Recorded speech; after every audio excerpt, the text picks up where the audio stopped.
This week on a brand new episode of Strong Arm Sports Podcast.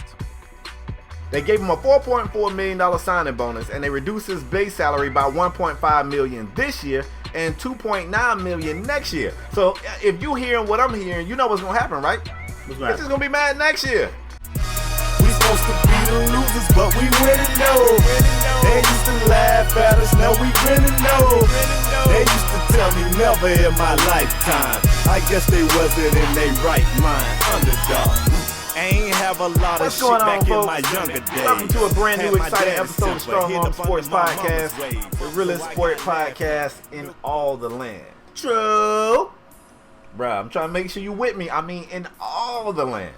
True. We are back to wrap up the previous week of sports in dramatic fashion. No sugarcoating, no biases, no BS. You know what I'm saying? Just the strong arm truth. If this happens to be the first time you guys have watched our show here on YouTube, or if you're listening on any of our various podcast networks, I'm one half of the show. I go by the name of K-Spade, the Prospect. And I'm your boy, Paris 57, and together we form Strong Arm Sports Spade. Yes, sir. We were in the 40s this week. Yeah. I saw that, bro. Big thing popping. Hey, listen, man. Y'all showing tremendous love on this podcast, on YouTube, on all our various audio podcast platforms. You guys showing mad love, man. So without further ado, we want to jump right in the show. We're going to start in the NBA Spade. NFL, preseason, the Hall of Fame game is next week. I can't wait. I think it's Thursday. Thursday coming up, man. I cannot wait. Football is back. It's about to be back. Spade, I can't wait till college football starts so we can talk Canes and Florida State. You know what I mean? Can't wait for that. We ain't gonna want to talk Florida State. We can talk Canes. We ain't gotta wait till the season starts. Bro, we can talk Canes now. Bro, what do you mean? Florida State, the best team in the ACC next to Clemson? What do you mean? But we want to start off in the NBA. Spade probably over there making a face. I don't even care. I don't even care. He probably over there making a face. I don't even care. Maybe. We want to start in the NBA. Spade, if you didn't know, if the people didn't know, KD was on, Kevin Durant was on CJ Mccollum's, I guess he got a podcast. He does. He got a podcast, and they kind of had some words, and CJ McCollum, had some words like, man, I was kind of upset when you went to Golden State, and KD was like, why? He was like, man, because I'm in the Western Conference. We got to play you guys. You guys been the reason we've been first round exits a few times, and that was before they got you. You joined the 73-9 team. So, yeah, I'm a little upset. I'm in the Western Conference. KD, pumped his chest out and was like, come on, dog. Like, y'all nowhere near winning a championship. And CJ McCollum was like, come on, dog. We got pieces that we can be able to compete for a championship. But that wasn't it. After the podcast, KD and CJ McCollum kind of had some words on Twitter. CJ McCollum called KD soft, said the move was soft. Somebody tweeted CJ McCollum, asked him, is it okay to start calling KD a bitch again? He was like, nah, I think a bitch is too harsh, but it was definitely a soft move. KD was on Twitter clapping back, not from a burner account, from his real account this time. And Spade, I just wanted to get your thoughts about this whole damn KD versus CJ McCollum. Like, how do you feel? Like, I mean, it was everywhere. It was pretty much trending on Twitter. I mean, what do you think about what was going on with those two guys? I will admit, I think it's just about time to put the KD to Golden State stories to bed. Let's put them to rest. Nobody really likes it unless you're a Golden State Warrior fan. At this point, we get it. KD had the right to go anywhere he wanted to go. For that 1 year, the salary cap thing just worked out, but he was able to make that happen and he went. I don't like it. You don't like it. CJ don't like it. Nobody likes it except for Golden State Warrior fans. There's nothing we can do about it. KD is happy. He's playing better. He's more efficient now. He's winning rings. Nobody really cares. We all got asterisks by those rings. Huh? I said he's winning finals MVPs. Yeah, back-to-back finals MVPs. But it was one thing. I don't feel like CJ came at him crazy on social media. The only thing I got to say about it is I'm telling everybody else to let it go and put it to rest, but I need KD to be okay with what he did as well. And I feel like KD is not all right with what he did. So CJ was like, yeah, I feel like the B word's a little harsh. He know that move was soft, but it is what it is. He was like, we off it. He said it's kind of like him and his brother fought a game. They should have beat the game. The game beat him and his brother. And 2 months later, he left his brother, joined the game, and came back and beat his brother again.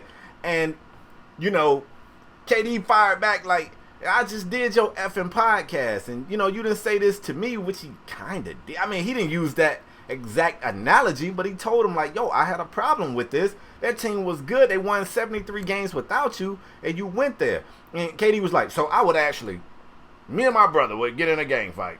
We would lose. And I would be with my brother for 2 more months and then leave my brother for the gang. And then I would fight my brother. And everybody's kind of like, yeah, that's kind of what you did. But ultimately, and a lot of people speaking out on it, the fact that KD continues to clap back really makes it appear as though he still isn't okay with his decision. He still feels the need to defend it. And as long as he still feels the need to defend it, people still gonna attack him. When he get to that point where he like, yo, I made the move I felt like I was gonna make, and anybody who got a problem with it can kiss my ass. I don't care. I'm a Golden State Warrior now. I'm off it. I think this shit will slowly start to go away. But it ain't gonna go away because he gonna keep clapping back. So he got an issue with it. Like, it's only so many times you can say something to me that I'm okay with before I'm not addressing that shit no more. I'm okay with it. I mean, you agree with that, or you feel like I'm tripping? I mean, I agree with that. But for the most, I say a couple of, it might have been a month ago, maybe a month or two ago.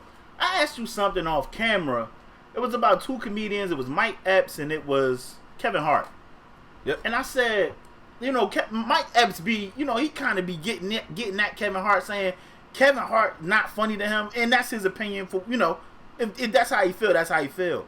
But Kevin, like, he'll write that on social media, and Kevin Hart will be up under his picture, like, blah, blah, blah, you know, how dare you, we supposed to be, I keep asking you, what's our issue, and I asked you, I said, bruh, why do Kevin Hart care so much about what Mike Epps thinking? Kevin Hart, regardless of whether you tired of Kevin Hart at this point, or think he funny or not, Kevin Hart is winning. He everywhere. Yes, sir. He in every movie, he got all these shows.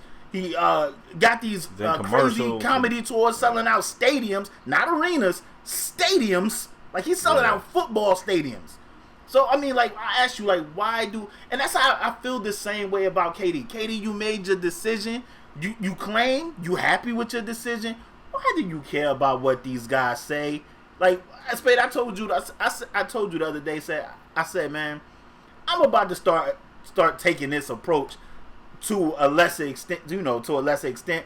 If people say stuff, I'm about to talk to the people that tweet us about our show. I mean, there's people in our comment section. You know, we really, for the most part, mostly, I say 95% of the people that watch our podcast show us love, but it's always a couple of knuckleheads in the comment section or that tweet us or something. And I told Spade, I said, usually we'll address those knuckleheads before we address some of the people that support our joints. And I told Spade, I said, I'm about to just ignore those dudes. I said, I'm going to skip Bellis and LeBron James this thing. Because if you go through LeBron James, he could post something about his little baby daughter. And people will be like, oh, fuck you, LeBron. Yeah. Like they'll just go ham on LeBron. And he'll post a picture like, happy birthday to my little daughter. And they'll just go ham. And he just ignore that crap. And I feel like, KD, if you was really happy with your decision, y'all already know how I feel about KD. I felt like KD whole demeanor changed once he joined the Warriors. I felt like the move was like, you know, in my day, Patrick Ewing, Charles Barkley, and those guys, they wouldn't have never joined Michael Jordan and the team. You know, Michael Jordan was kicking their ass. They wouldn't have never teamed up with that guy. Never. And they was friends. Say it again. And they was actually friends. Yeah, they were. And I can't see them doing it. That's how I feel about the KD situation. But that's my opinion. KD should not care. You don't want finals MVPs, rings, you getting money, you winning, you claim you happy.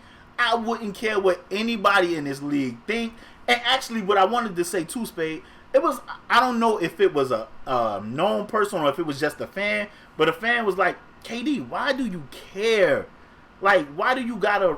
Like, he said, KD, you sensitive. Why do you respond to everything somebody have to say about you? And he was like, so people can talk about my life, but I don't have... I'm not supposed to respond to somebody that's talking about me? I gotta be quiet? Yeah, like... And I'm like... completely missed the point there. Missed the point. And if you happy...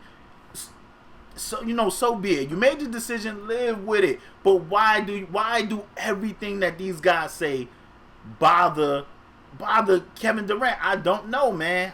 It's weird to me. It's weird to me. And that to me, it's also a little rumor going around Spade, and I know I'm gonna shut up after this, that KD may potentially join LeBron, and some people think KD may go back to OKC next year. I think he can opt out next year. LeBron, either LA next year or OKC again next year. I don't know if that's going to happen, but if KD was 100% happy with this decision, I don't understand why he has a problem with. I mean, he clapping back at NBA players. He clapping back at fans. He clapping back at reporters. Good Lord. Teenagers that run Instagram accounts. Yeah, man. It's just weird to me, man. It's weird. It is. And like I said, I get it. KD's human at the end of the day, and some of these comments going to get to you. I try to do the same thing on my YouTube channel. Not everybody. I'm with you. I'm actually, I agree. I'm saying, there are times when I go, I'm going to let that go. And it's times that you say, Spade, let that go. Don't even reply to that guy. Yeah. It's days that they get me. But I just feel like it's many years removed. I ain't talking like it's been 10 years. At this point, KD should be off of it. And I really feel like if he stopped putting energy into it, it'll die down. But let's go ahead and move forward, bro. Let's get it. KD, I ain't mad at you no more, dog. I don't like the decision. I ain't mad at you no more, man. Get Me ring. neither. Like, it's over. I mean, Golden State probably going to... They that sound boogie. They going to win it again. Like, come on. Yeah. And congrats on your ring this year, too. On your 2019 ring.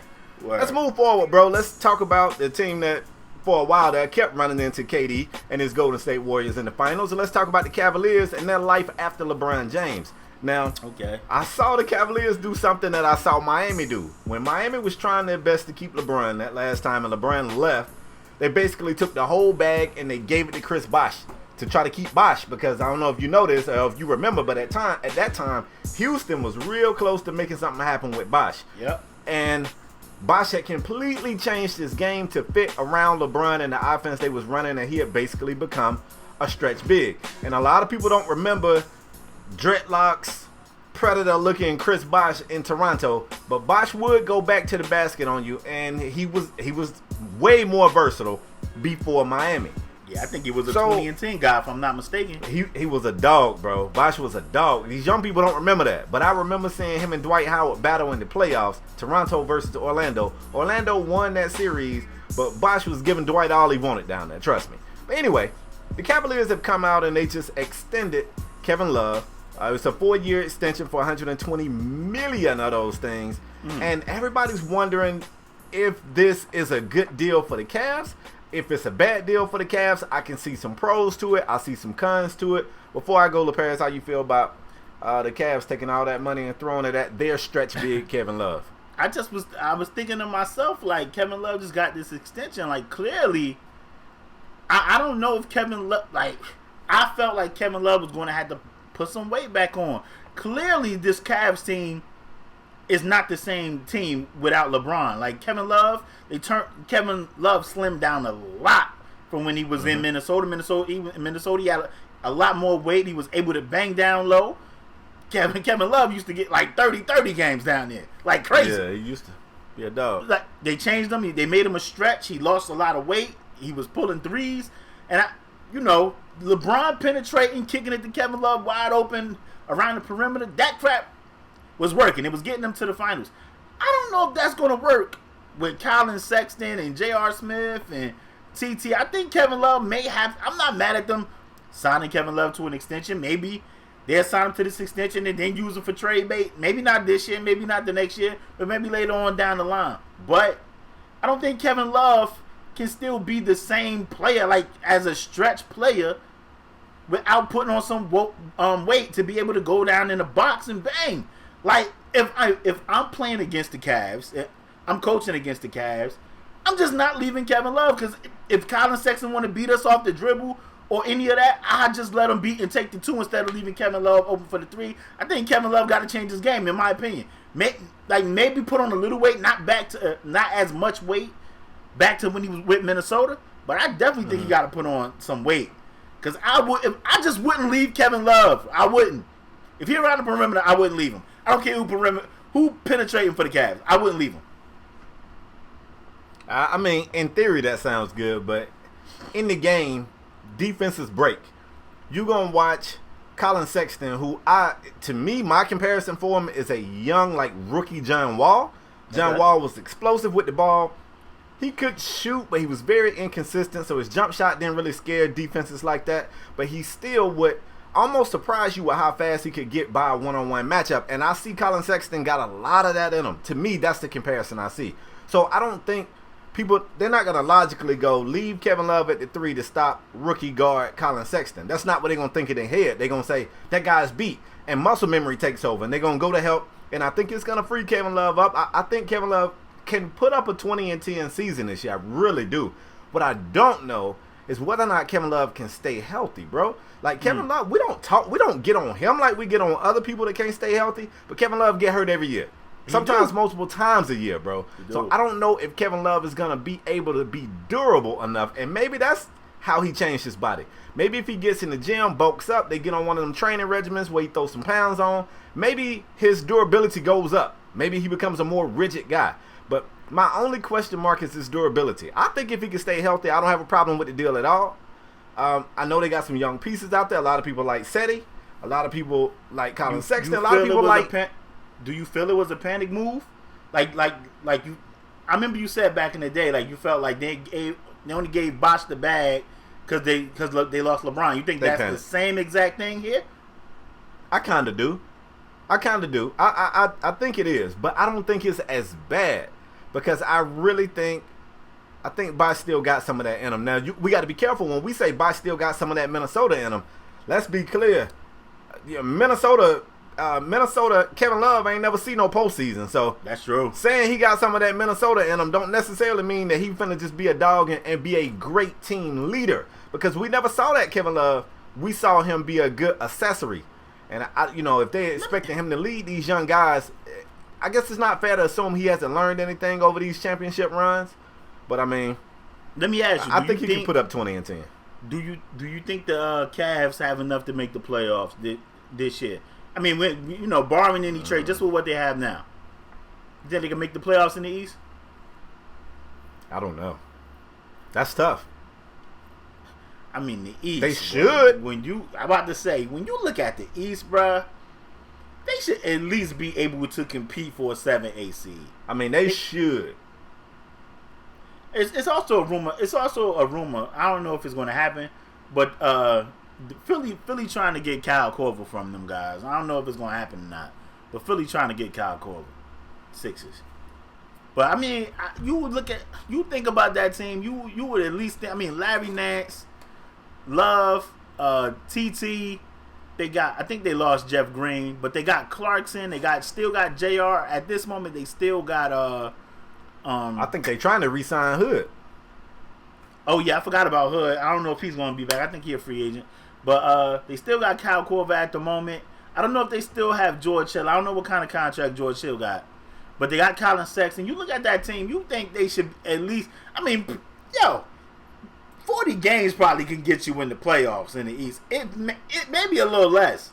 I was going to say, what you mean? I think 33 got a team in the postseason last year. Yeah, man. So, you would think they have enough to win 30-something games, 38 games, 40 games, man.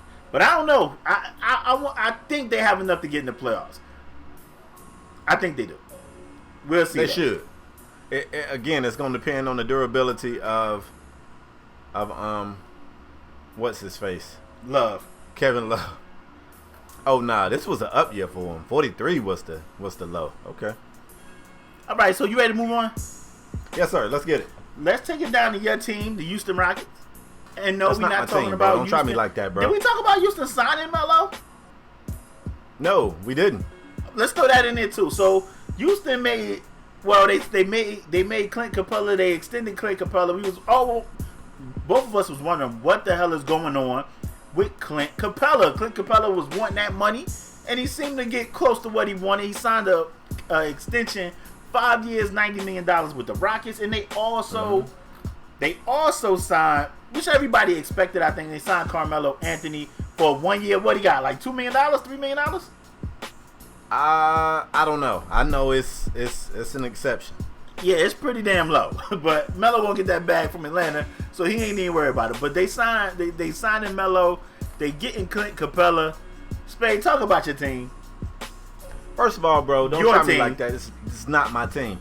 It is still some weird things going on here because this contract, last time I checked, I was trying to look it up while you was talking. I don't think it has any options. Team options or player options. So it's a lot of folks that feel like the agreement was if they could get Clint to take this deal next season when it's a little more money floating around, they was going to extend them and give them a little bit more. I don't know if they're going to do that, but I'm reading that that's what they are expecting to happen. That's what Clint is expecting to happen. But they had to re him up. We both feel like this is the best place for Clint Capella, right?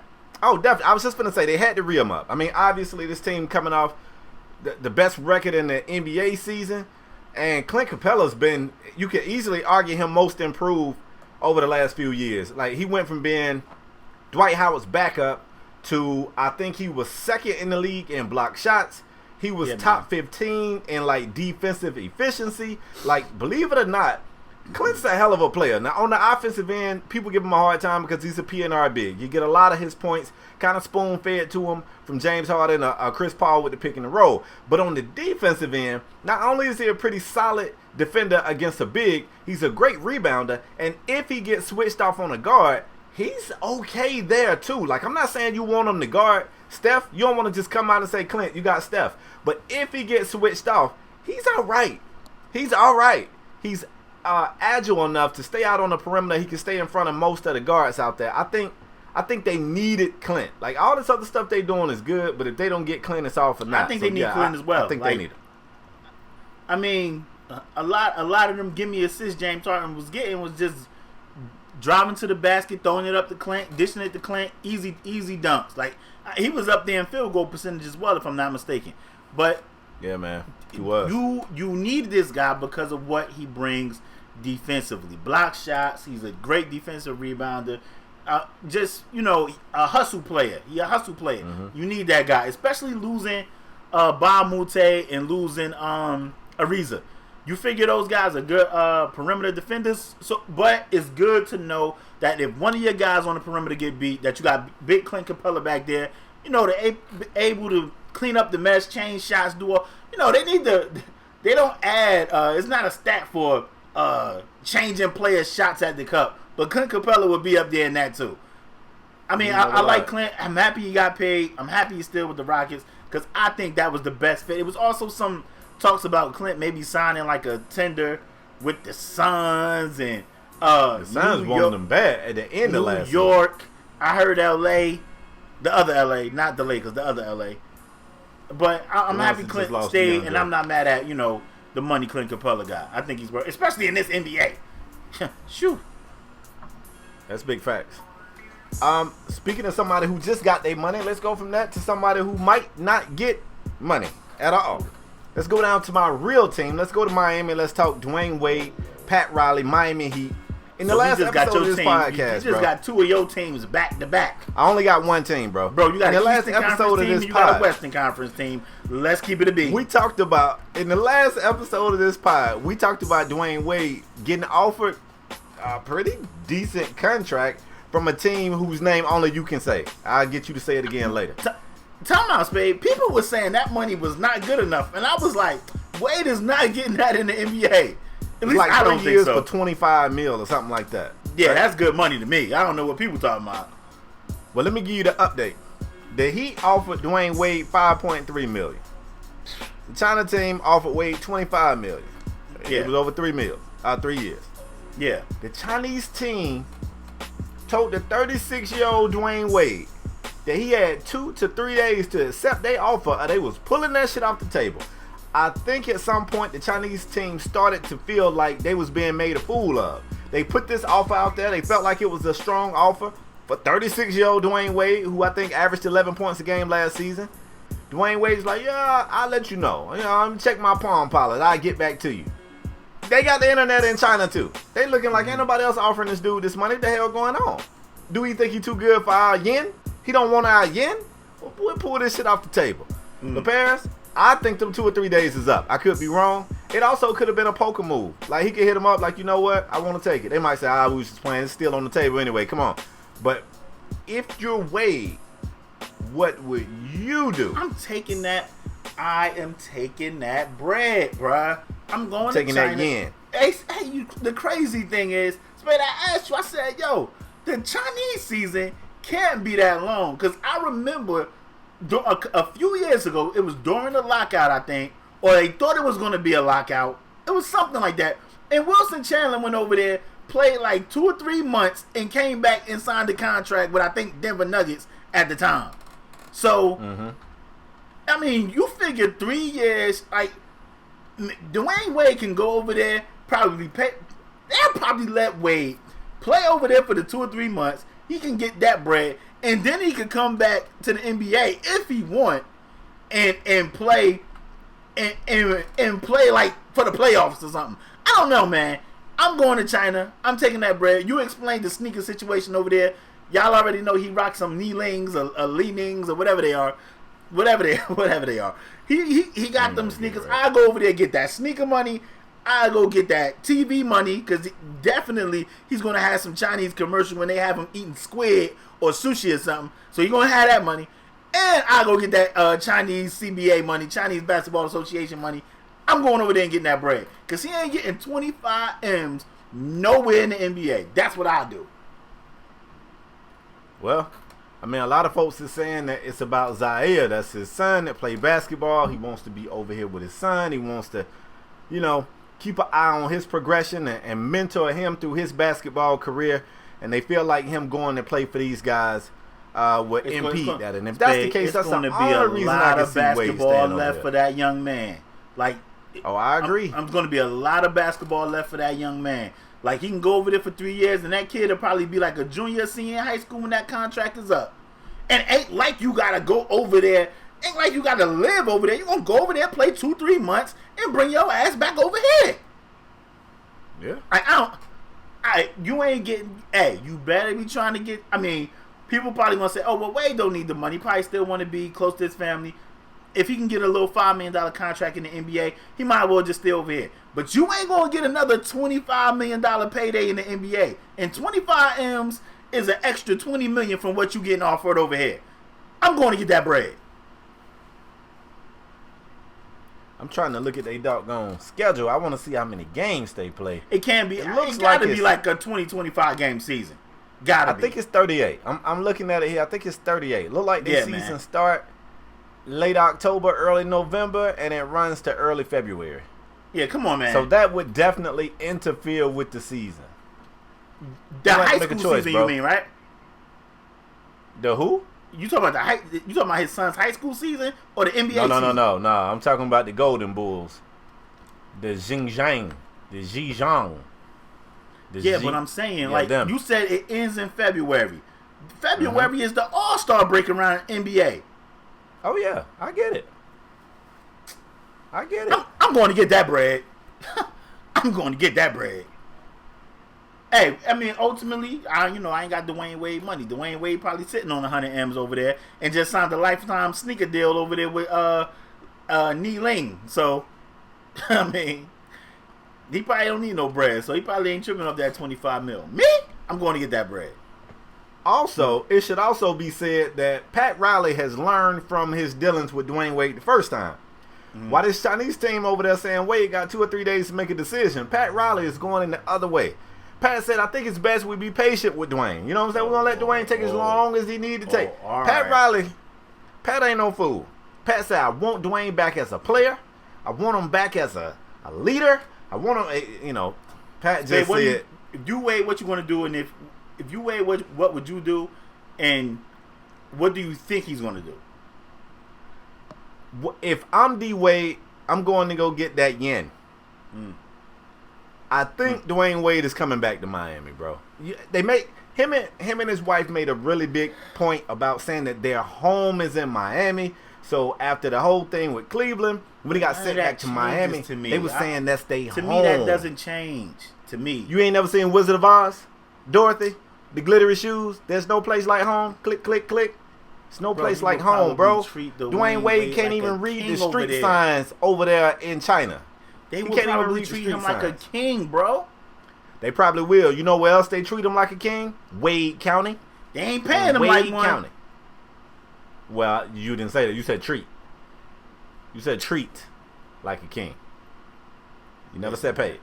They ain't paying him like one. I'm gonna go get treated like a king, get 25 M's, and bring my ass back down to that Miami water right after Man, it's gonna February. take you 3 years to get them 25, cuz 3 years. It's gonna be. I don't even know Dwyane Wade want to play for 3 years. He'll be 39 years old, man. I kind of get the feeling Dwyane got one foot out the door. Bro, it be Yeah, NBA players going over there playing like 5 games. Like Moutier went over somewhere and played like 5 games and got like $2 million.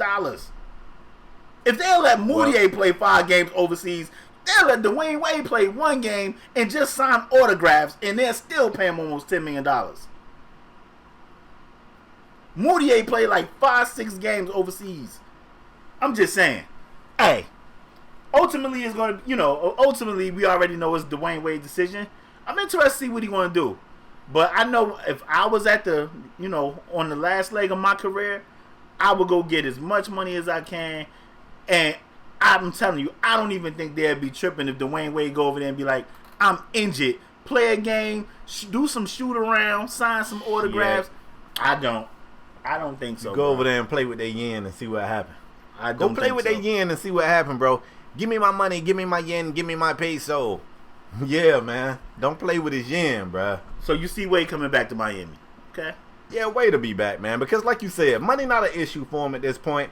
Gabrielle Union got a little bread. He got a little bread. Shit, D Wade might be getting child support from his baby mama. D Wade got the best attorneys in the whole wide world, man. He been raking his baby mama across the coals for years.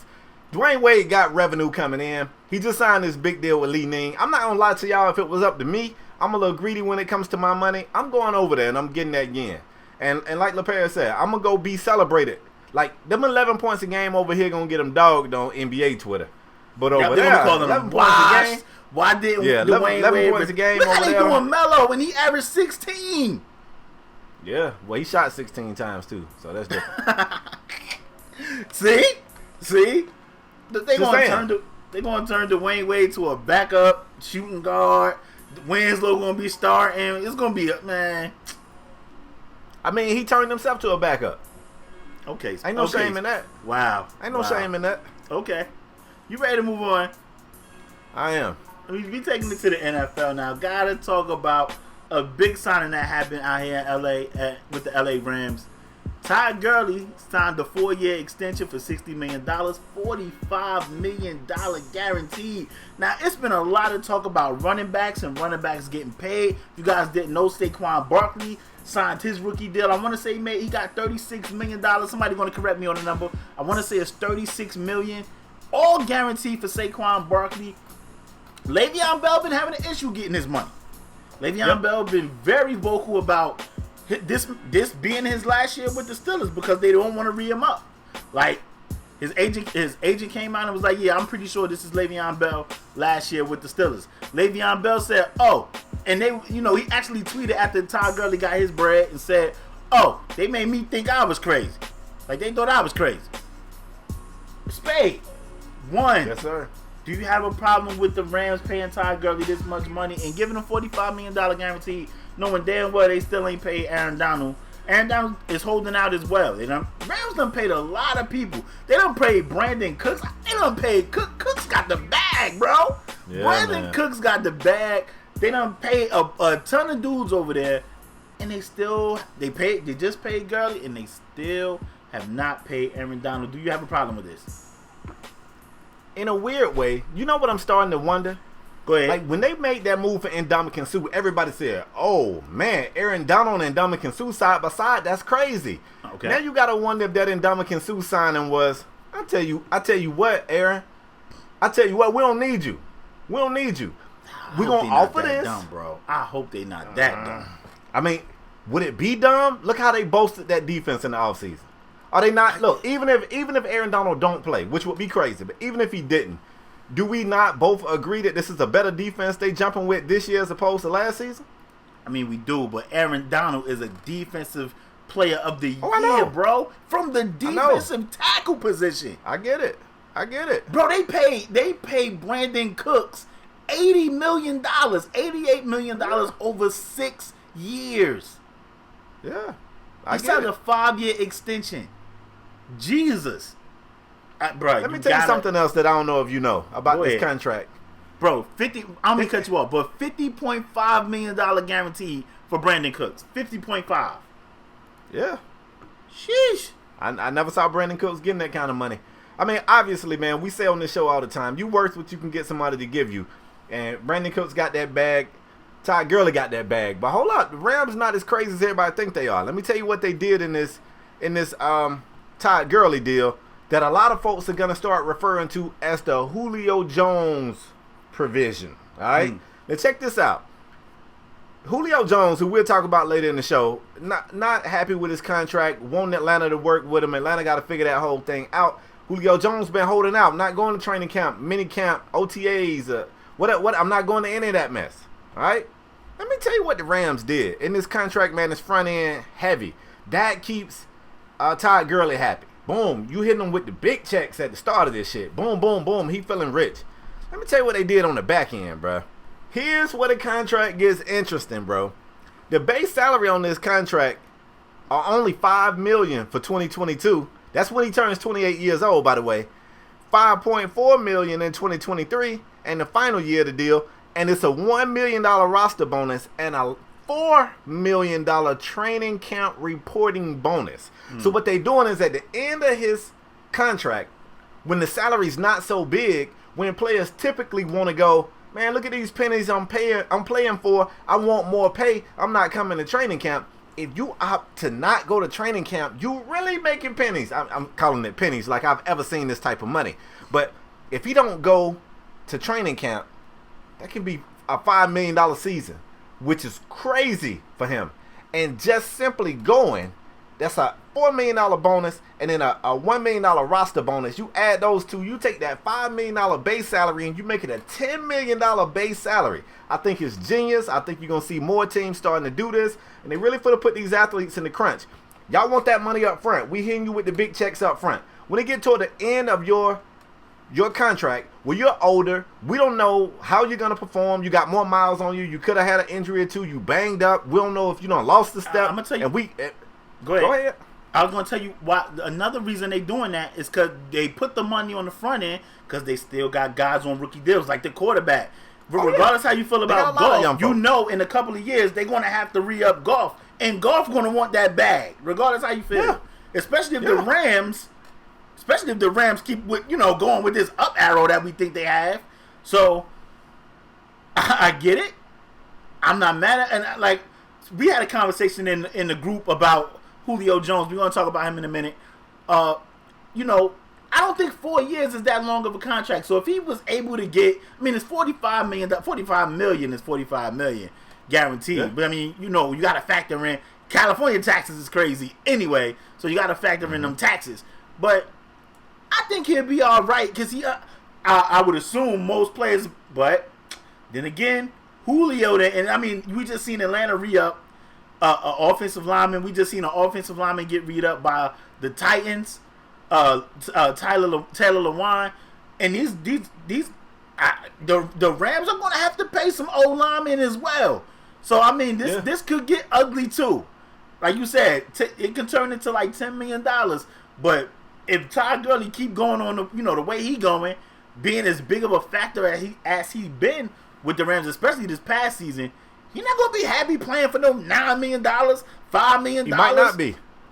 I bet. I tell you what he will do. Happy or unhappy, I bet you his ass will be at training camp. Oh, he will. He gonna get that $5 million bonus. Bet you that. Ain't nobody leaving $5 million on the table. Spade, where does this leave Le'Veon some people Bell? might, but I think it's pretty smart. Where does this leave Le'Veon Bell, man? Up the creek without a paddle. From the looks of it, the Steelers seem dead set. They not. If they playing with their poker face, man, they holding this shit long. Like a lot of folks been on broke by now. I don't think the Steelers are budging, man. I think they made their point, and it is what it is. Unfortunately, man, every time this conversation comes up, LaParis, people go back to the fact that there has been some off-the-field issue with Le'Veon. I know Le'Veon has cleaned up his as of late, but that's what they going back to. That's what they going back to. It's been some injury issues with Le'Veon. There's been some off the field issues with Le'Veon, and that shit coming back to bite him in the ass right now. And neither one of those things could factor in, but they can hold that over his head now. You know what I'm saying? I mean, it's crazy that they'll hold that over Le'Veon head, but we gonna act like Big Ben ain't had some issues. Well, you already know how that go, cuz. I'm just saying. What's understood don't have to be explained. Shit. Hey, I'm happy for Gurley. You know, running back is one of those positions I feel like the way the league is going now, they feel like, oh, yo, we can pull a running back. They're losing value. Yeah, they are. They really are. We can pull a running back out of anywhere. We can go get a running back in the 4th, 5th round, run them till the cows come home, and bang them up, give them 300, 400 carries, touches a season, and once they want that money, we just do it all over again. And I feel like they that's like disposable contact lenses right now, bro. Yep. And I really feel like Todd Gurley is so important to that. Same way I feel about Le'Veon Bell with the Steelers. I feel like Todd Gurley is very important to that offense, man. Very important. I agree. Pay that man. Pay Le'Veon Bell too, and pay Aaron Donald. What are they doing? So, man, I hope you're wrong. If they thinking, and I love Ndamukong Suh, that's my guy. Well, why it sound like you about to slander this man? Nah, I'm not about to slander. But if they think they want to be able to just let Aaron Donald go and fill him in with Ndamukong Suh, they tripping. I don't know. You can have them. You can have them both. What is the problem over there? Pay Aaron Donald, please. LA. Come on, Spade. Stop it. Let's move forward. I'm not about to let you slander Aaron Donald. Oh, I'm not slandering. I love Aaron Donald, but you saying they can have them both, and I'm saying, can they? Yeah, they passing out money like, okay, maybe. Anyway, man, let's move forward. Let's talk Julio Jones, and I mentioned him in the last segment because the Falcons just were able to make Julio Jones happy. It says Julio Jones gets $4.4 million signing bonus. As he should, as the number 1 tight end over there. Go ahead. However, he didn't get any extra money, bro. What the Falcons did was they moved around some of his money. Yeah. He did not get any extra money. They gave him money sooner. So what happens is they gave him a $4.4 million signing bonus, and they reduced his base salary by $1.5 million this year and $2.9 million next year. So if you hearing what I'm hearing, you know what's gonna happen, right? He's just gonna be mad next year. If he gonna be mad next year, he gonna be mad the next year. But they did that. Well, from what I read, they did that in good faith that they're gonna negotiate an extension in 2019. Good faith. In good faith. Oh Lord. Yep. I mean, we heard that before. In good faith that they will talk extension in 2019. But I think Julio is being paid right where he belongs as the number 1 tight end for the Atlanta Falcons. Go ahead, Spade.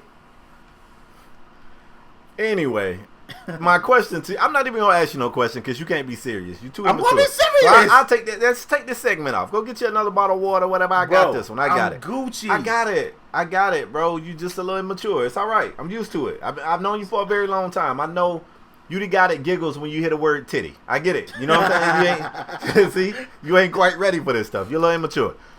I like that the Falcons tried to make right by Julio because, to be honest with you, Julio signed that long-ass deal. They didn't have to do anything for Julio. And I'm shocked that you went that route because you've been banging the cannon on Julio.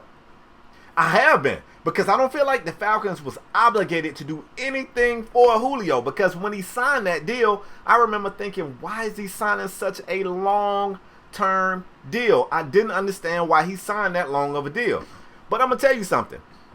Julio is not going to be happy next year, and if he is, I guarantee you that year after next, where they reduced his base salary by $3 million, basically, he going to be right back in their office on the same stuff. So but not if they give him the extension, Spade, that he want. But see, his problem is, let me go ahead. I don't mean to cut you off, bro. But no, you good. Julio got 2 more years left on his contract, right? Mm-hmm. Yep. It'll be 2019 and 2020, right? Yep. Mm-hmm. So if they negotiate in good faith next year, and Julio, but this is where Julio gotta be smart. You already got 2 years signed on your contract. You need to sign a 1-year contract extension for like $30 million, so you can get like $12-15 million during the next 3 seasons instead of signing another 5-year extension or 4-year extension. That's not the move, because you already got 2 years left. I guarantee you, Spade, and I pray to God Julio was smart, because if they get Julio on some, you got 2 years left on your contract. Sign this 3-year extension, which will make it another 5 years. We'll be back here again. We will be back here again. He really needs to sign. I think we're going to be back anyway. Go ahead. I think they're going to be back anyway. And I'm going to tell you what I warned the Falcons of. Yeah, they took care of their star player. They took care of their best receiver. They took care of the best receiver in the league. But I feel like they setting precedents. So anytime you got a player who negotiates a contract, a long-ass 4-5 year contract, and 2 years in go, hey, now all of a sudden, I don't like this deal that I knowingly signed a couple of years ago. I don't like it anymore. I want more money. And the Falcons say, okay, we'll move around. We'll lower your base salary these other years, and we'll move some money up to you. It's just going to be a revolving door. Everybody going to come in halfway through their contract, want money moved around, and they got to be very careful, because players remind me a lot of little kids, man. I got 3 kids. If one of my kids get away with something, you better believe the other 2 like, oh, word? That's what we can do? Bet. And these players are going to do the same thing. I'm telling you. I think no way in hell we're not talking about Julio next year. And if by some chance we're not talking about him next year and he's not re-up, I guarantee you, 2020, that contract year, I guarantee you he's not in camp. I guarantee you. You know what's crazy is these players sign these long contracts because they only see the upfront money. They see the money. They see that guaranteed money, and they see the money that's coming them first 2-3 years, and be like, oh, damn, I'm about to be rich. But this is the car dealership mind right here. This is their scheme, because they'll be like, oh, we'll give you these low payments, and then in the meetings in the car dealership, when they talking to the loan people, will be like, yo, we'll get them on the back end. And that's what they do to these players. They sign them 5-year deals, so the first 2-3 years, they get all this money. And then come the 4th, 5th year, they be like, hold up. $5 million on Julio Jones. Yeah. And that's how they get there. They'll be like, yo, we'll get you these payments for $199 a month. And then they get you on the back end. You be paying for it for 8 years. Yeah, right. 8 years. Or do you want a low jack? And do you want this? And do you want that? And by the time you get your payment, it's like $299. You be like, damn, where the other $100 come from? They getting that shit on the back end, bro. And these players got to be smarter. Were they not paying attention? We talk about Darrelle Revis a lot on this show. Was they not paying attention to how to get this bag like Revis? If Julio Jones signed an extension next year or the year after, and he signed another long-term deal, we're going to be right back here again. Yep. Right back here. It might even be next year, bro. Falcon fans. Like I said, look, we got a few Falcon fans that watch the show. DT, MK, if BC. He's smart, bro, he's signing all the Atlanta fans just got initials. If you peep smart, he's signing a 1-year extension, and it's a 3-year deal, and whatever that is, it's around $12 to $15 million per. If he's smart. I mean, you peep all the Atlanta fans just got initials for names. Yeah. BC, MK, DT. Look, I want y'all Falcon fans to let me know how y'all feel about this, because essentially, keeping Julio happy going to end up being a major priority for y'all. I know y'all hoping Calvin really turn into something real big, but even at the most generous thing, you don't see Calvin Ridley being Julio Jones for a while. They're going to have to pay a lot. I mean, did Freeman get read up yet? We don't know if they're going to keep Freeman and Campbell. They just read up the Matthews, the offensive lineman. They got the tackle Jarrett. What's his name? Grady Jarrett. What's his name? Yeah, Grady Jarrett. They got the Tuggle kid. They got that bagger that we love. They got that safety that we love. Deion, like, they're gonna have to re-up. Yeah, man. They're gonna have to re-up a lot of people. So we'll see. Now look, as a fan of players, hey, I'm happy Julio. Hey, they moved some money for you. Shit, I forgot they about. They made you happy for this year. Yeah, man. They moved some money for you. They made you happy this year. Cool. And I'm not a Falcon fan, but if I'm a fan of the Falcons, I don't know if I like this move, because I think you just put a Band-Aid on a problem. You never fixed it. It's just going to come back later. But anyway, bro, what else we got? I mean, I get your point, Spade, but what was the alternative, bro? They can't extend Calling his 3 bluff. years left on the deal. Calling his bluff. He signed that long ass deal, bruh. Yeah. He signed that long ass deal. I don't know how they not paying attention to how Darevis just maneuvered around and got that damn bag. And I ain't necessarily saying you got to change teams. You don't. I'm Just saying you sign gotta shorter change teams. deals. That's called betting on yourself. Word. Sign shorter deals. Stop signing 5-6 year deals unless you a damn offensive lineman. And if you're going to sign 5 or 6 year deals, stop crying 2-3 years in. I hate to say it, but I mean, that's what it boiled down to. That's facts. Let's move Sorry, on. Julio. Gotta talk some Dez Bryant. Dez Bryant he's typically in his bag. But, Dez Bryant is in, I'm doing quote fingers over here, a rumor to be in talks with joining the Browns for a 1-year deal. We don't know what the money look like. We don't even know. They in talks. We don't know if it's going to happen, but they're in talks. Also, Dez Bryant got on Twitter and he went on a rant. He's not happy with a bunch of people. The Cowboys, I think he's the vice president, VP. Stephen Jones, Jerry Jones' son, had some words about Dez Bryant, and Dez Bryant didn't like it. Dez Bryant called Sean Lee a snake. He just was all over the place, said the offense was predictable. Everybody said for 16 games, everybody lined up in the exact same spot for 16 games. Which I don't have a problem with Dez Bryant saying that he was in Spade. You already know how I feel about Jason Garrett. I'm not a fan. Love him. That's not true. Oh, I'm really? not a fan of this guy. I actually been wanting. I understand why he's still the coach of the Cowboys, but I'm not a fan of this guy. And it's mainly because of Jerry Jones. Jerry Jones, like a certain type of coach.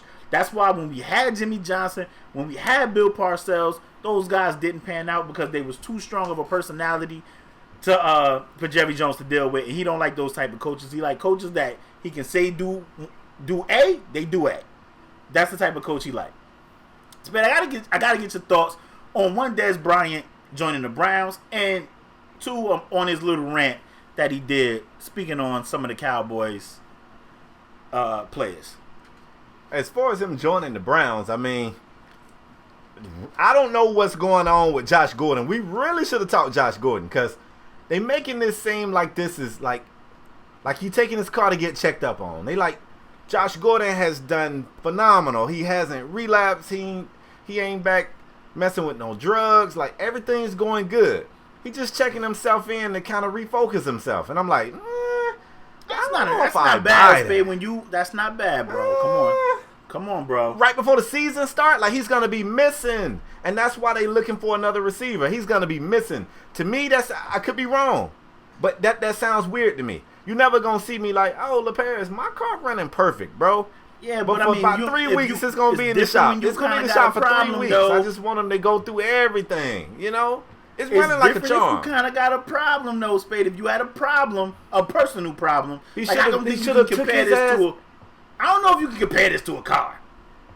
Bro, you wouldn't rather him go get this checkup during the off season? The hell he been doing? Spade, maybe he wasn't feeling how he was feeling as it got closer to camp. Maybe he started feeling certain type of way. So you saying he was feeling weak? Maybe it was some anxiety. I don't know. I don't smoke weed. I don't do drugs. I don't know. But I know if you were an alcoholic and you got close to something, whether it be you getting married, you having a kid, whatever was something big about to happen in your life, whether it's a new job or something, and you be like, oh, it's getting close to that time. I might need to take a week. And you had a problem. I don't have a problem with that man saying that. Maybe he didn't feel like that. Maybe he was feeling good, and then he got closer to the thing, and a little bit of anxiety kicked in, and he was like, "Yo, I need a joint." Josh Gordon. Never thought I'd live to see the day with a tough football player. The no nonsense LaParis is okay with you taking a sabbatical because I'm okay. You was feeling under the weather. I know the season about to start and all that shit. A week or two.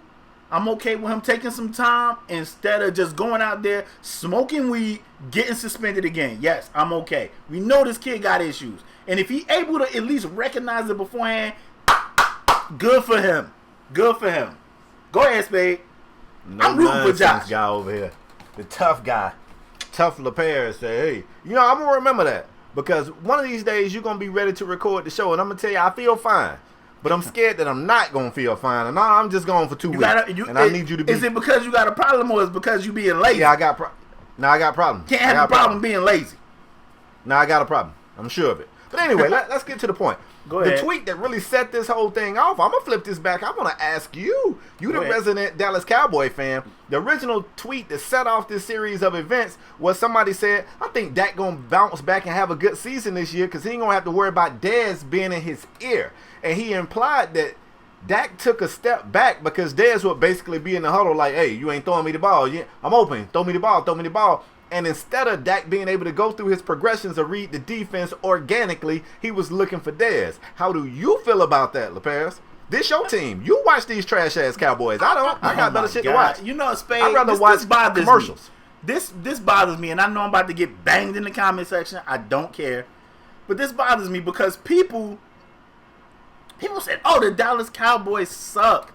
The Dallas Cowboys went 9-7 last year. I keep telling people this. They went 9. People say Dak had a terrible season. Zeke missed 6 games, and they still went 9-7. So you figure if Zeke is there for a full 16, you would assume. I'm assuming. I know what they say when you assume, you make an ass out of yourself. I'm glad you know because I was about to say it. Listen, but I'm gonna assume that having Zeke there takes some of we ain't gonna be passing as much. We're going to be able to have little check down reads to Zeke out the backfield. He ain't going to – it's not going to be so much on Dak Prescott. I like Dak Prescott. I love Dak since college. I want to say I'm 50-50 on it. Can Dez be a little abrasive? Absolutely. Absolutely.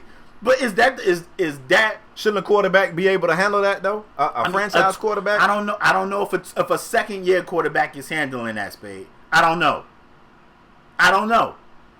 Do we really have to? I mean, people were saying, "Come on, Spade, you could in his second year."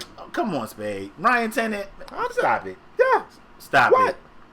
See, this is the crap that bothers me, man. Dak was a second year player. Not playing with one of the best players, and he relied a lot on Dez. And let's be honest, some of the time Dak threw balls, it hit Dez right in the hands, and they was drops, pick sixes going the other way. Like, come on. Okay. So you still hadn't answered my question, but that last statement you made alluded to the fact that you buy what Buddy is saying. I'm 50. So I said I'm 50-50. I'm 50-50. Okay, so you do feel like some of it was Dez? Yes.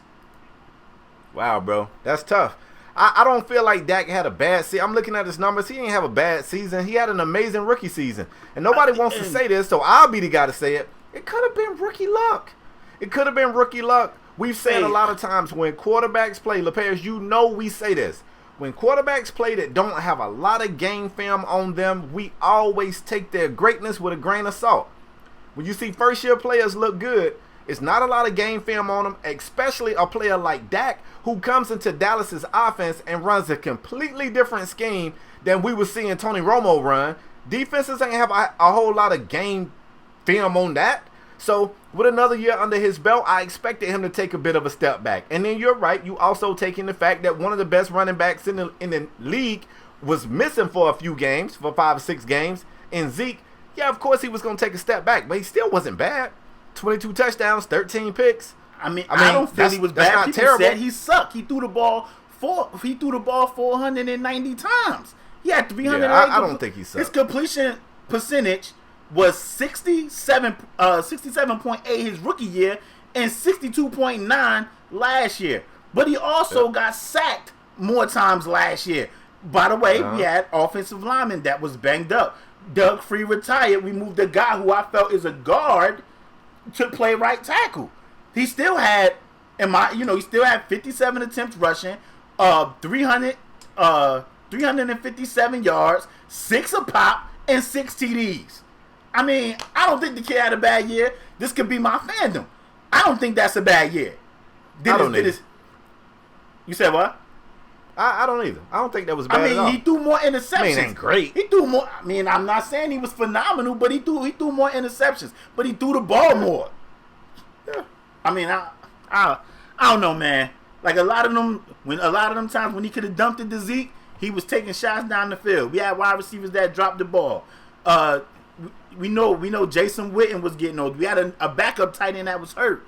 Like, I'm 50-50 because I did feel like Dak Prescott was forcing the ball a lot to Dez. Okay, let me ask you this. Go ahead.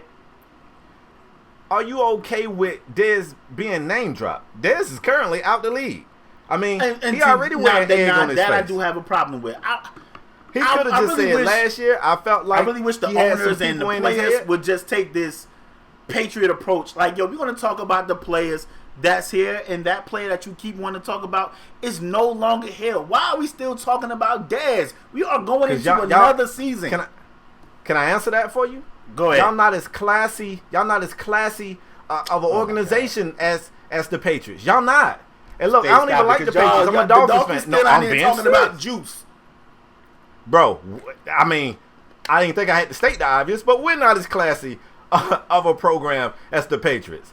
But you trying to compare y'all to the Patriots? And no, y'all that's not what I said. I said I wish we would take that approach. Yeah, I know, but I'm saying y'all known for being, y'all do shit like this. Y'all gritty, y'all grimy, y'all sign players that don't nobody else want. Y'all take chances on people who got bad records. Y'all have sideline blow-ups. Y'all players get into it with each other. They call each other Snake when their name is really Sean. This is the type of shit y'all do. This is Dallas Cowboys shit. It's always been this. Look, you still got Deion and Tony Romo. Neither one of them even play anymore, and they still talking shit about one another. They get on TV and talk shit about one another. This is Dallas Cowboy football. This is what y'all do. As for Dez, man, I'm gonna be honest with you. I think I'm taking Dez's side on this shit. I don't watch enough Cowboy stuff to know if Dez. I don't know how we always on TV. Ain't like the Dolphins coming on. Shit, we on TV, bro. We on TV. All right. Yeah, in London. All right. 9 o'clock in the morning. Wow. Bro, I tell you what. The way people have turned on Dez is similar to the way people have turned on Russell Westbrook. You and I was just talking. We was in a party on the game. We was just talking about now it is just a cool thing to not like Russell Westbrook. Just 2 years ago, he was the Brody. Everybody liked him. Oh, Westbrook, I like this guy. And now it don't matter what he do. Nobody likes Westbrook, and I feel like people doing Dez Bryant like that. I'm going to tell you why I respect Dez. Dez was upset. He had a reason to be upset. They didn't bring him back. He's looking for work. He's out of work. He's disgruntled. He's literally the angry black guy right now. But for once, he was actually quiet. And here you go provoking. Oh, well, Dez Bryant was in his ear. And I'm going to come back too like, you know what, man? Fuck you. Shut your ass up. I'm not and I would do the same shit that Dez did. He ain't got that much free time on his hand. He ain't in training camp. He ain't on no roster. He ain't got nothing but free time. I'm on Dez's side, messy. bro. They messy, and I wish they would just y'all are messy. Bro, you don't gotta repeat everything I say, bro. I just want to make sure that the listeners know what you said. They would just be like, yo, we're gonna talk about the players that's in camp, and Dez is no longer on the team. Let's stop talking about Dez. Let's stop talking about Dez, please. Jesus Christ. You ready to move on? I want to make sure people hear you, bro. We can move on. Hey, Dez, get him off you, bro. Dez said y'all ain't finna use him for no scapegoat. Go. That's what Dez said. And Dez said, I done had enough of this shit. Bro, go. And he said, if it's anything else, put a name on it. They said several people in the locker room who said that Dez, he said, who? Put a name on it. And ain't nobody tweet back. All right, bro. Last segment of the show this week, man, we put a poll up on Twitter. We also put a poll up on the video, and I got to be honest, the last time I checked, quarterbacks was winning, and I didn't go back and check it again, so I don't know what the hell happened. But on Twitter, wide receivers started stretching, bro. Wide receivers won like wide receivers 60 took off. or 40%, bro. They rather took see us off. talk. So this week, I'm gonna tell you why they voted like this, because they know Julio Jones is a tight end, and they can't wait to see what I gotta say. Go ahead. Yeah.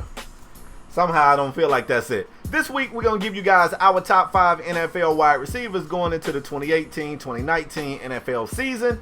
The Paris is going to start with 5. Well, he's probably going to start with an honorable mention. Then he's going to go 5. Then me, we're going to do it all the way to 1. I got to give y'all the rules again. You never know when we got new listeners. We're not just looking at the stats from last year and going, oh, these was the top 5 people. Because that's a little too easy.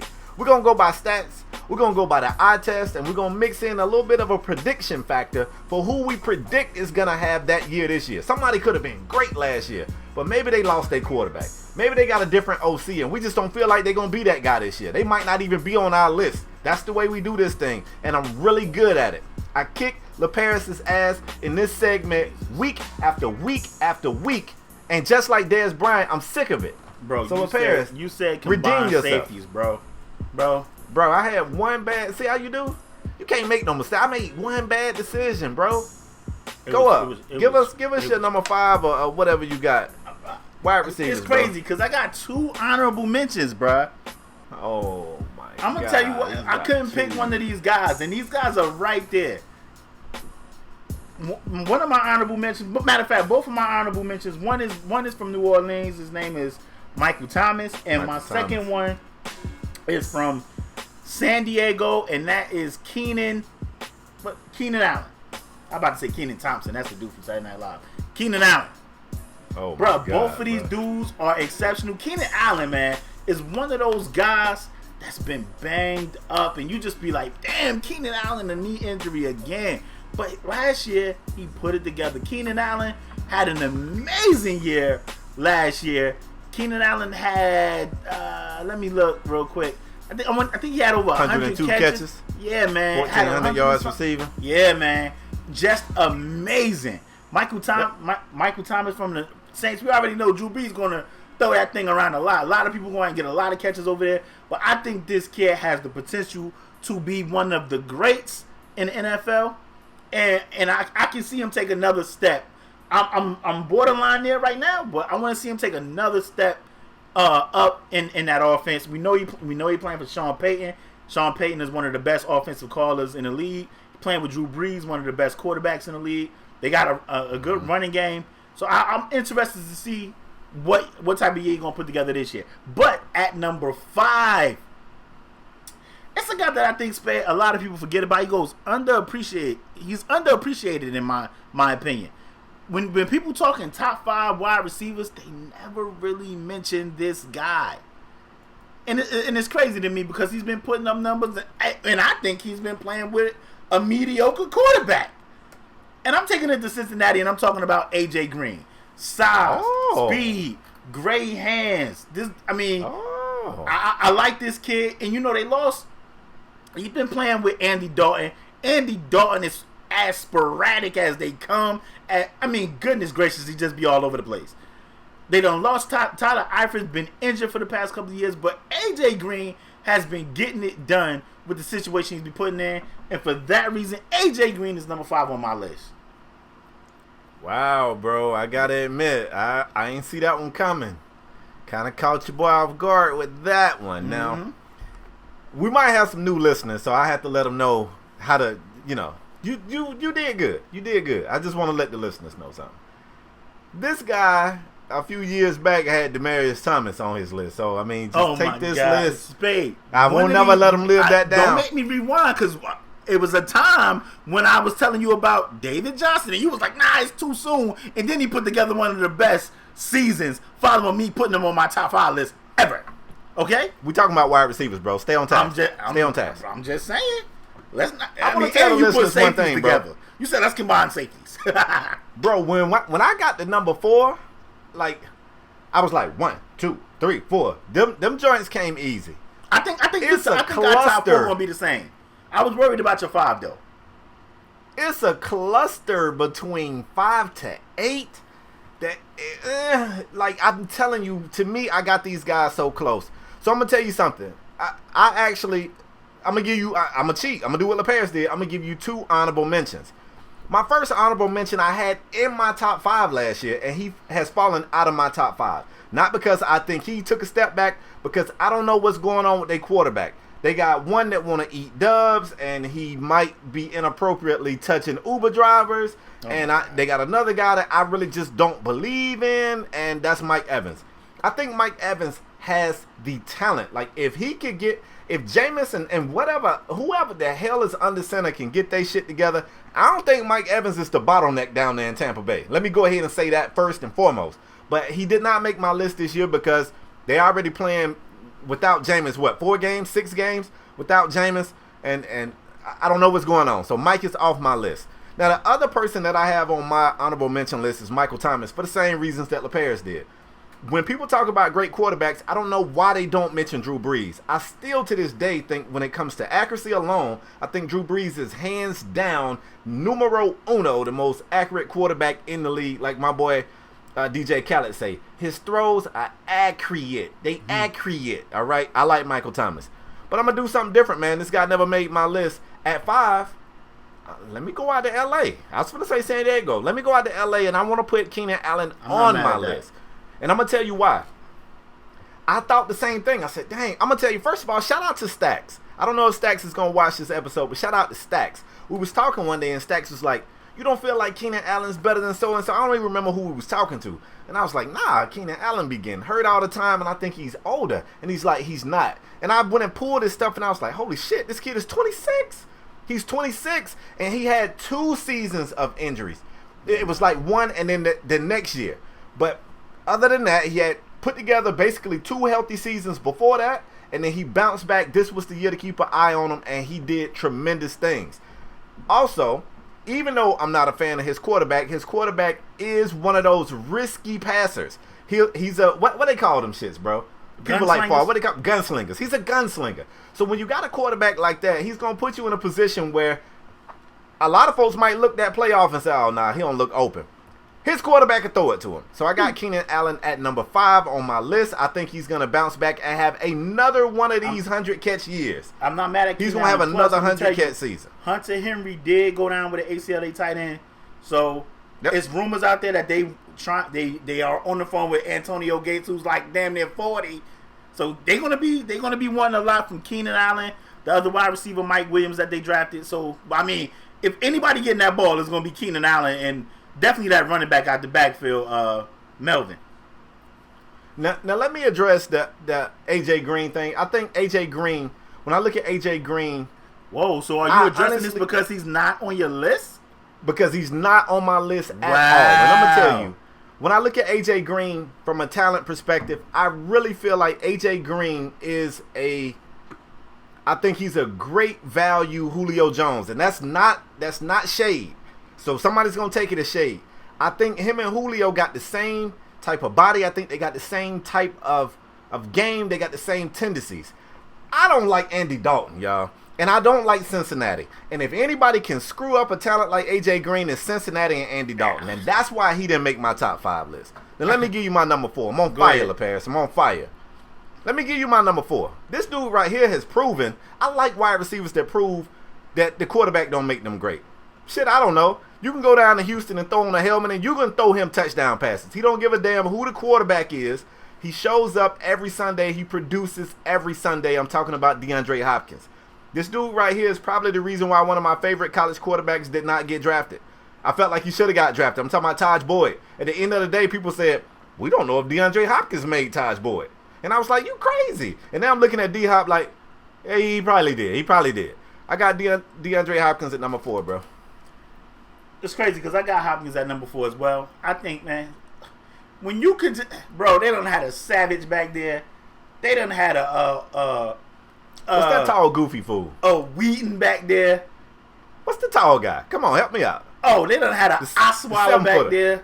Yeah, they done, it didn't matter. It did not matter. They done had a TJ Yates back there. It didn't matter. Hold up, I like TJ. That's my boy. I'm not. Hey, I'm just saying it didn't matter. It really don't matter. And you see he even had Deshaun Watson back there for a little while. Bro, when Deshaun Watson was back there is when you said, oh my God. This dude, yeah, man. He was great with those other guys. If this dude was to get Watson for a whole season, it can be scary, man. I'm telling you. It will be scary. It can be scary. I'm hoping Watson bounce back and have a full season. I hope you don't have any knee issues. But it does not matter who the quarterback is. Hopkins is like, get me the ball and I'm going to make things happen. And I love that about the kid, and that's why he's number 4 on my list. Number 3 on my list. Yep. Here we go. Let's get it. You guys already know. Number 3 on my list is Julio Jones. And I know you guys are going to be like, number 3? You lucky he wasn't number 4. I was tempted to put Hopkins above Julio Jones because of what Hopkins do with less. Do Hopkins have the caliber? Over these years, does he have the caliber quarterback that Matt Ryan is? No. Do we still get in the end zone? Yes. Do we have the running backs that Atlanta have? No. They are doubling, triple teaming Hopkins. They doubling Julio, yes. I know people gonna be like, they double Julio too. They do. But you have more weapons you have to worry about on Atlanta than you do with the Texans. So if they doubling Julio, they doubling, tripling Hopkins. Believe me. Yep. But you heard what you just said, right? What's that? It's more weapons on Atlanta, so of course his touchdown's going to be low because you ain't got to force it to him when he's double teamed. You just throw it to somebody else. You play for the Texans, I mean, what about the ones throw that it to Hopkins anyway. In the end zone. I mean, I ain't here to bash Julio. Julio on my list is number 3. He got size, speed. You know, he can catch the ball. He's always up there in yards. I'm not even going to troll and be like, I think Julio's a tight end because he only got 4 touchdowns and all that crap. But I do feel like a guy with Julio talent should definitely get in the end zone more than 4 times. And we can go back years. I think Julio only had 1 year with like double-digit touchdowns. I thought you just said you ain't finna bash him. So what is this? I'm just saying. This is because people are going to be like, oh my God, Julio should easily be number 1. I'm telling you why he's not number 1 on my list. They respect your opinion, bro. You don't have to bash this guy. I'm telling you why he's not number 1 on my list. And for that reason, Julio is number 3 on my top 5 list. Well, that's pretty trash. Number 3 on my list is the guy that I think for the last 2 years I've been telling people, at least for the last 1 I know, that he got the best hands in the league. This guy can catch a cold if you throw it by him. Like, he legitimately has the best hands in the league. He is a crisp route runner, and he can take a slant that's supposed to be a 5-yard slant 90 yards. He can take a slant 90 yards. He is a blur. However, he's coming back off of an injury, 1. He has a quarterback that I don't trust, 2. And he's a bit of an emotional guy, which can be a good thing if you know how to channel that emotion on the field. If you want to come out on your Ray Lewis, all my dogs in the house, woo, woo, woo. I like that. Channel your emotion. Sometimes this guy emotion is all over the place. Sometimes he fighting kicking nets. Sometimes he marrying kicking nets. Sometimes he's stepping over defensive backs. Sometimes he's fighting defensive backs. Sometimes he's lunging himself head first into the ear hole of a defensive back. You never know what the hell this guy's going to do. But with all that said, I still got Odell Beckham as the number 3 wide receiver in the league. He's a phenomenal talent, and I truly think his hands, I think people underestimate how good his hands are. His hands are legendary. He might have some of the best hands in NFL history. We thought Jerry Rice had great hands, and he came back and told everybody he used stickum. Let me go ahead and move to number 2. Go ahead. My number 2 best wide receiver for the 2018-2019 season plays in Pittsburgh. This guy is not supposed to be as good as he is. He's not supposed to be that good. He's not that big. He's not that fast. He just runs great routes. He's got good hands. I think he's probably got the second best hands in the league. I think he's the best route runner. I said Odell got the best hands. I think this guy is the best route runner. Matter of fact, I know he's the best route runner in the league. However, his quarterback, who I had in my top 5 last year, probably won't be in my top 5 this year. And he got some things going on out there. Got a running back that we ain't really sure if he going to play, when he going to play. He wants some more money. I don't really want to give him more money. All that's going to impact what happens on the field this year. Number 2, best wide receiver in the league, Antonio Brown. Lopez, you can pick you can just pick your mouth up, bro, because I'm up here speaking these facts. Wow. That's why they tune in, because I give them the truth. At number 2, I have a guy you spoke on already, and that's Odell Beckham, man. Odell Beckham had an injury last year. I expect Odell to come back, have another monster year. I'm going to tell you what. I'm a Cowboy fan. We play the Giants. We play the Giants twice a year. And I'm going to tell you, back in the day, it was a guy, when I was a young Cowboy fan, it was a guy on defense I used to be scared of, and that was Lawrence Taylor, man. Lawrence Taylor used to scare the crap out. I'm like, damn, man, Lawrence Taylor again? And the only player I've been scared of like that on the Giants in all them years. The only player I ever been scared of like that playing against my team was Odell Beckham. Bruh, Odell Beckham, for all the reasons you stated, he's exceptional. The guy works hard. Definitely works hard to have those hands you speak of. Like, you seen anybody seen this video of Odell Beckham catching the ball out the jug machine?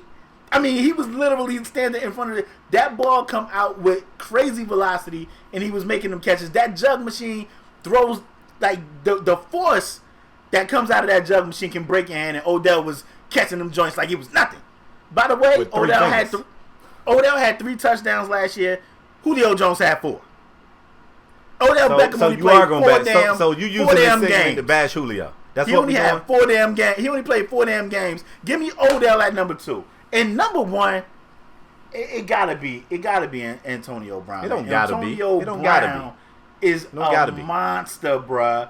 I'm talking about the way he get both feet in bounds, the way this guy catch the ball, the routes he can beat you on a slant. He can beat you deep. He can run the stick route. He can run the out route. This dude can run everything. He's just exceptional. He's an exceptional wide receiver, and for that reason right there, AB is definitely the number 1 wide receiver on my top 5 wide receiver list in the league.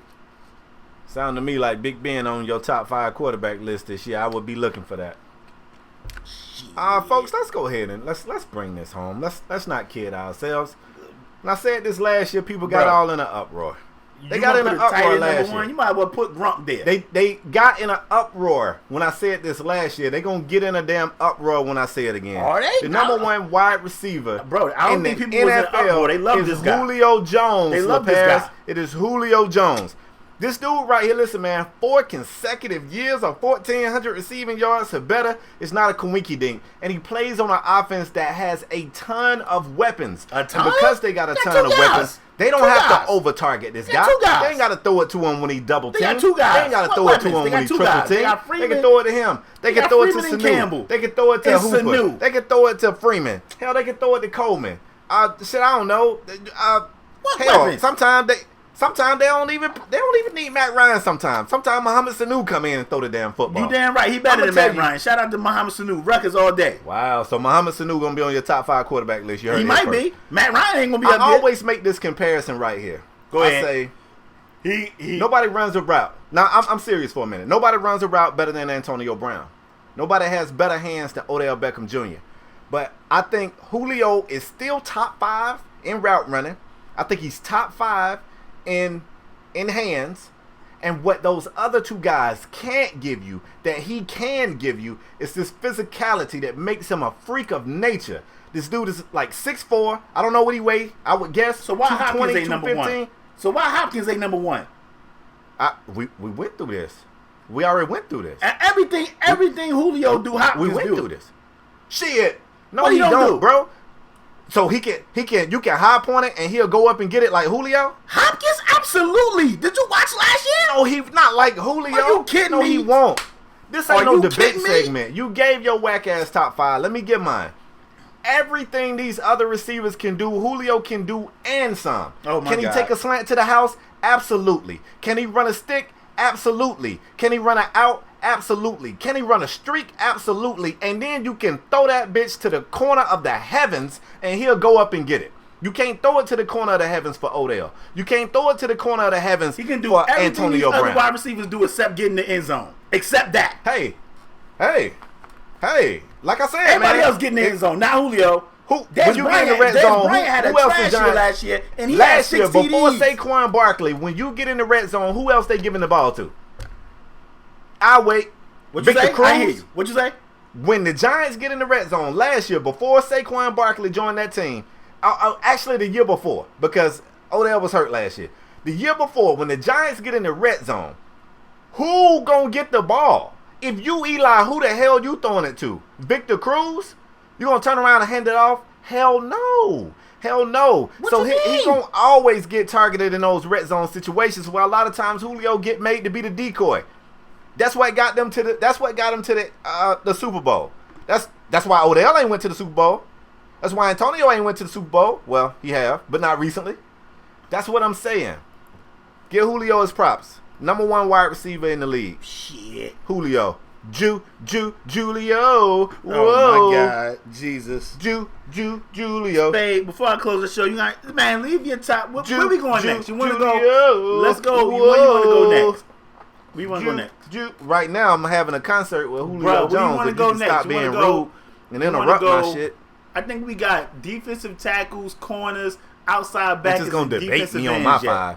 I sit back and listen to your trash ass 5 quietly. I give you your time, but then when it's my time to talk, you want me to do like old girl and have to say, reclaiming my time.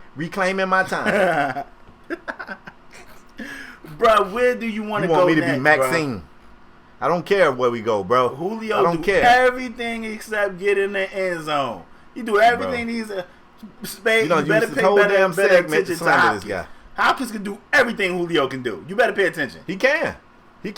So when he got Osweiler back there, you rather have D-Hop with Osweiler or Julio with Matt Ryan? What are you talking about? You got to factor in the quarterback too. And he still was going wheels.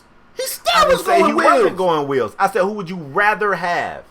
Give me Hopkins with Watson with Osweiler over with Osweiler. Julio and Matt Ryan with Osweiler for your life.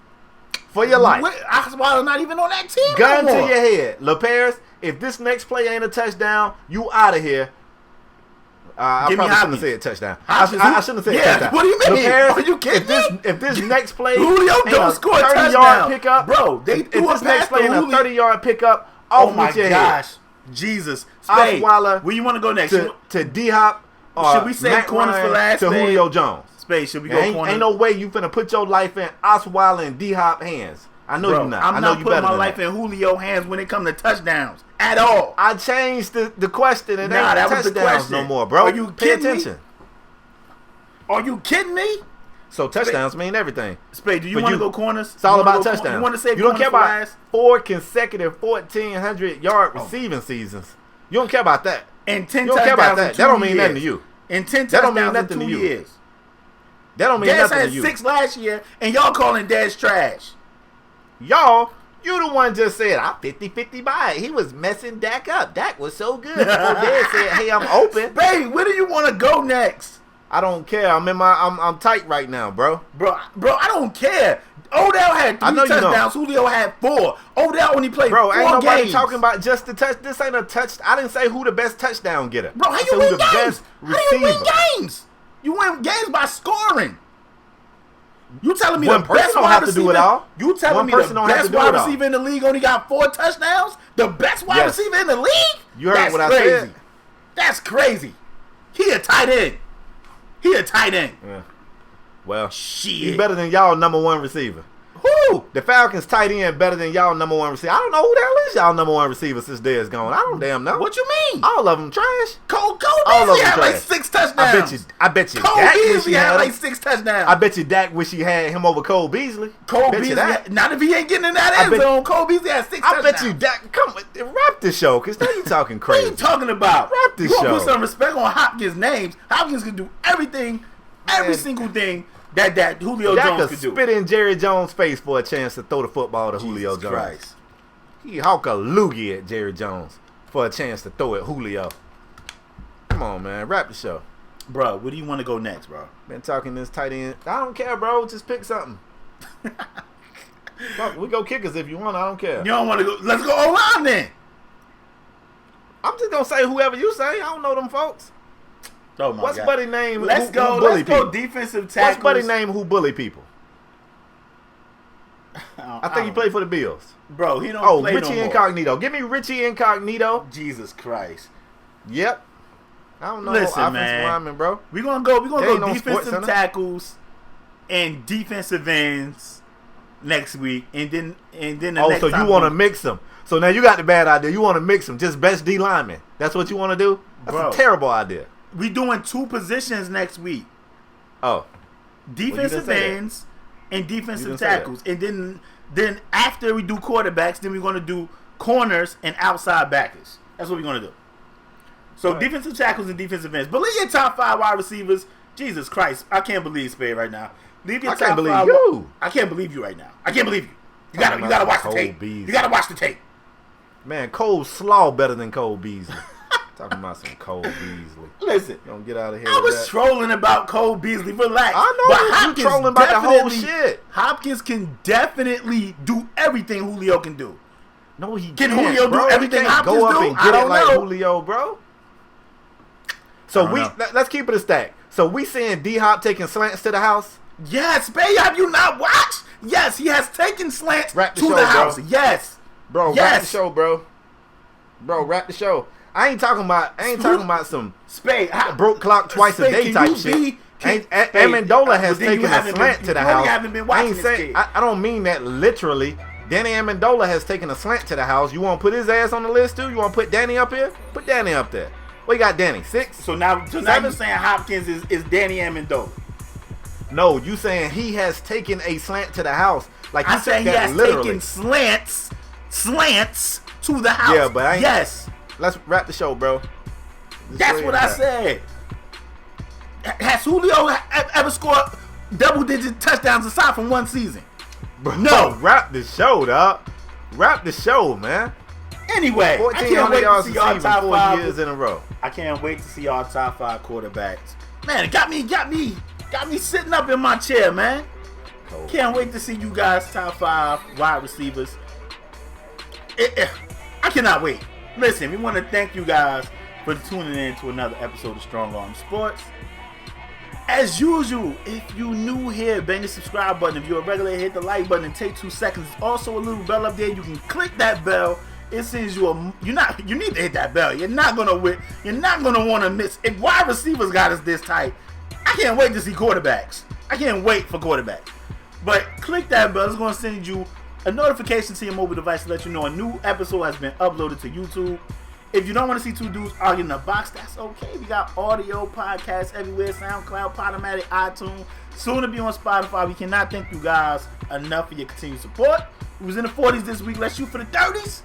Also, if you subscribe to our podcast on iTunes, it will help us tremendously if you go rate the podcast, leave a review on the podcast. That helps us out. Gets more eyes on us. We cannot thank you guys enough for your continued support. We'll see you guys next episode where we will be talking defensive tackles, top 5 DTs, top 5 defensive ends. I can't wait to see who Spade put on this list. I'm out. We'll see you guys next episode. We out. Peace.